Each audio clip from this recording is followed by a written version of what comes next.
Personality can be seen as individual differences of thinking, feeling, and acting, or others may look at it as whether you're extroverted and outgoing or introverted and like your own space and keeping to yourself. Some people believe that your personality is shaped by nature or biologically, and others believe your personality is shaped by nurture or your environment. My definition of spirituality is the way in which you feel in yourself, and this can create a change in your environment around you and help you connect to other people and the world around you. It's basically just your spirit. And if you're happy and fulfilled with yourself, you can begin to put your force out to other people, and in doing so, you can change them and the world around you. And by examining one's personality through the big five personality traits and their character, one can conclude that they have a higher sense of spirituality. Personality can be defined through different ways, such as temperament or the Myers-Briggs personality types. However, we're going to be looking at the big five for the purposes of this paper, and this includes extroversion, openness, neuroticism, agreeableness, and conscientiousness. There was a study done to find a link between spirituality and personality, and they measured this by giving participants the Big Five personality trait quiz, which we've just looked at, and the participants rated their level of spirituality. They hypothesized that people with low levels of neuroticism and low levels of anger with higher levels of openness would be more spiritual than those with high levels of neuroticism and lower levels of openness or agreeableness. And they found that their hypothesis was correct, and people that had more of the healthier Big Five traits had a higher link to spirituality than those that did not. So what does this mean? It means that by gaining control of your anger and unhappiness, you're able to leave your bad thoughts elsewhere and focus on yourself and the good things in your life. People that often find happiness throughout their days have a higher link to spirituality because their spirit is happy as well. People often say that there's nothing more catchy than a smile, and that's proven true in this case as well. Those that live life to the fullest possible extent have happy spirits, which in turn lead others to catch the happiness bug as well. If you recall, we had previously defined spirituality as a wholesome feeling, something inside of you that leads you to spread the feeling and connect with the world around you. So it seems as though lower levels of neuroticism and higher levels of the happy Big Five are linked to spirituality. Now, how can we find this part in our own personalities?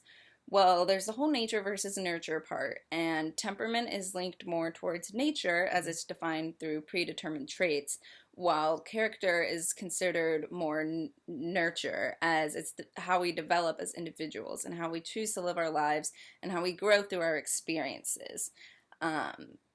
Character basically just comes down to the sum of our character, and people with good character have high integrity, and a person with bad behavior doesn't. So by developing good character, one is letting go of a full self perspective, and instead they're focusing on coexisting with other people, and it helps them to understand their own experience and other people's experiences and meaningfully relate it to life or the universe as a whole.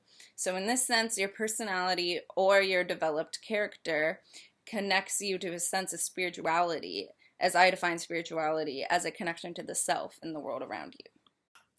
However, are there really only 5 levels of personality? Can we say that there is a link between spirituality and personality just because a study found that there's a link between the Big Five and spirituality?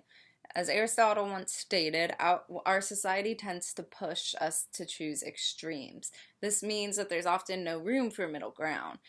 And in this case, if we're measuring our spirituality based off of the Big Five, can we argue that the Big Five is focused on extremes such as extroverted or introverted? Where's the middle ground there? There's some people that aren't fully 100% extroverted and some people that aren't fully 100% introverted. Personality cannot single-handedly affect our spirituality because they are two different things, and the Big Five does not necessarily measure what it should be measuring. Maybe people think that they're happier than they are, and they put things that aren't true on the test because they wanted to make themselves sound better, or they think they are better. Also, how can we argue that character leads us to live happier lives? And how can we know that our character is not also biologically driven? As in evolutionary psychology, our genes have been programmed through natural selection. Our character is biologically driven, and we cannot change our personalities through nature and our experience, in my opinion. According to behavioristic psychology, our behavior is externally programmed in early life as the result of rewards and punishments we experience. And that, although that's not biologically driven, that's still stating that it's early in life and it's because of rewards and punishments. It's not something we can choose to be, it's something that happens to us. The force of those that are older than us and biologically tell us our personality. Also, spirituality is something that you choose to want. It's not something that is just all of a sudden there because you're a great person. It's something that you choose to seek out. You want to find it within yourself. It's not something that comes from your personality. In conclusion, studies have been conducted and determined the strength of a relationship between personality and spirituality as a positive relationship. Some may argue that there is no middle ground in these tests and that they are not accurate representation of the tie between personality and spirituality, or that personality is biological or learned and we cannot shape our own personalities. However, I believe that once one creates the mindset for this, for his or herself, that they want to be open, curious, happy, that they'll find higher scores on the Big Five and a greater depth of character. The Big Five does not test middle grounds, which is true, but people can often find themselves on one side of a feeling. Although many people may not accurately represent themselves on the test, they are doing the best of their own abilities and what they understand to be true about themselves. Spirituality is not something that can be defined for everyone, and neither should a person's personality. However, they see themselves should be evidence enough that they are the ones in their bodies and they are the ones that have experienced what they've experienced and have felt what they've felt. Nobody should be able to tell somebody that something they have marked is not accurate or an accurate representation of who they are. Also, personality does have biological factors, but character differs from these biological factors as it is a choice and it is who you are choosing to be, how you're choosing to act, think, or feel. One cannot form a good character without an internal choice to do so.